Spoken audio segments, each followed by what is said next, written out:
नमस्कार दोस्तों, कैसे हैं दोस्तों। आई होप कि आप लोग बहुत ही अच्छे होंगे, खुश होंगे, मस्त होंगे। दोस्तों, ये कहानी है एक गुरुजी की और शिष्य की। गुरुजी और शिष्य दोनों जंगल के तरफ से होते हुए अपने गांव को जा रहे थे। जाते जाते उनको बहुत रात हो गई। इतने में शिष्य बोले कि गुरुजी, अगर आप आदेश दें तो आज हम इन्हीं आसपास के गांव में ठहर जाते हैं। गुरुजी हाँ में सिर हिला दिया और उस गांव के अंदर गए। एक झोपड़ी के अंदर गए और दरवाज़ा खटखटाने लगे। तभी उस झोपड़ी के अंदर से एक गरीब व्यक्ति आया और वो व्यक्ति कहने लगा कि जी गुरुजी। गुरुजी बोले कि हमको जाते जाते अपने गांव के तरफ काफ़ी रात हो गई है, आज हम रात को क्या यहाँ ठहर सकते हैं।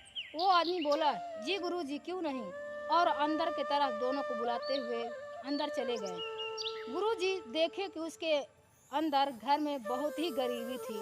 वो गुरुजी पूछने लगे कि तुम करते क्या हो। वो आदमी बोला कि हमारे पास बहुत सारी ज़मीन है। तो गुरुजी बोले कि जब तुम्हारे पास इतनी सारी ज़मीन है तो तुम इस हालात में क्यों रहते हो। वो आदमी बोला कि गुरुजी, वो ज़मीन बहुत ही बंजर है जिसके वजह से हम खेती नहीं कर सकते हैं। गांव वाले सब कहते हैं कि अगर इस बंजर ज़मीन में खेती करेगा तो उससे ज़्यादा बेवकूफ़ कोई हो ही नहीं सकता। तो गुरुजी बोले कि तुम्हारा खर्चा कैसे चलता है। वो गरीब आदमी बोला कि गुरुजी, हमारे पास एक भैंस है जिसके वजह से हमारा पूरा खर्चा इसी से चलता है। गुरुजी कुछ नहीं बोले और सीधे सो गए। और आधी रात जैसे हुई तैसे गुरुजी शिष्य को उठाकर और उसकी गरीब की भैंस को लेकर सीधे अपने गांव की तरफ चल दिए। इतने में शिष्य बोलते हैं कि गुरुजी, हम कहीं गलत तो नहीं कर रहे हैं। उस गरीब आदमी का इसी भैंस से रोजी रोटी चलती थी, घर खर्चा चलता था, और हम उसके भैंस को लेकर जा रहे हैं, अब वो कैसे रहेगा। गुरुजी कुछ नहीं बोले, मुस्कुरा कर आगे बढ़ गए। अब गुरुजी और शिष्य को 10 साल बीत गए। वही शिष्य 10 साल बाद गुरु बन गए। वो गुरु जी को एक दिन याद आया कि हमारे गुरु जी उनके साथ बहुत बुरा किए थे। चलिए देखते हुए चलते हैं कि वो व्यक्ति की क्या हालत हो गई, वो अब कैसे अपना जीवन यापन कर रहा है। और वही गुरु जी उसके पास गए और देखे कि जहाँ झोपड़ी बनी थी वहीं एक आलीशान बंगला बन चुका था और वहीं से वो घर का मालिक आ रहा था।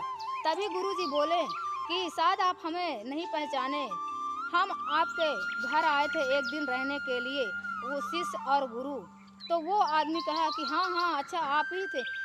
गुरुजी, आप लोग बिना बताए ही हमारे घर से चले गए और उसी रात हमारी एक भैंस भी गायब हो गई। पता नहीं वो कहाँ चली गई, उसे बहुत ढूंढा लेकिन नहीं मिला।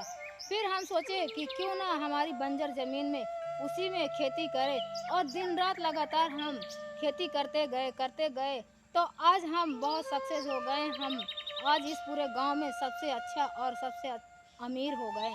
तो गुरुजी, आप लोग उस दिन कैसे चले गए थे। गुरुजी कुछ नहीं बोले और गुरुजी के आंखों में आंसू आ गए। जिस दिन इससे पहले गुरुजी को वो अपने गुरुजी को हमेशा दोषी ठहराता था कि उस गरीब आदमी के साथ गुरुजी ठीक नहीं किए, आज उसी गुरुजी के लिए वो आंसुओं से रो रहा है और मन ही मन में सोच रहा है कि मैंने गुरुजी के बारे में कितना गलत सोचता था, क्या सोचता था। अगर वो भैंस गुरुजी ना ले जाते तो शायद है कि इस आदमी की कभी भी गरीबी दूर ना होती। तो दोस्तों, आप सभी की भी ऐसी कौन सी प्रॉब्लम है, कौन सी ऐसी वजह है जो आप लोगों को सक्सेस होने से रोकती है।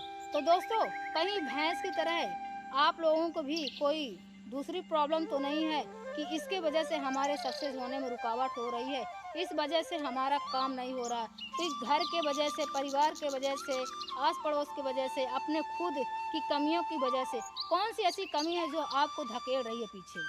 दोस्तों, आप लोगों के पास ऐसी कौन सी चीज़ है जो आपको काम करने से रोकती है, पीछे ढकेलती है।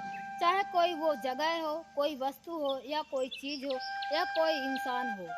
अगर किसी भी की वजह से भी अगर आपका सक्सेस होने में रुकावट आ रही है तो आप लोग उसको छोड़िए और अपने सक्सेस में लग जाइए, उसे दूर करिए जो भी प्रॉब्लम हो, और उससे अपने सक्सेस होने में कोई भी किसी तरह की अगर रुकावट आए तो आप उसे चैलेंज कर कर स्वीकार करें।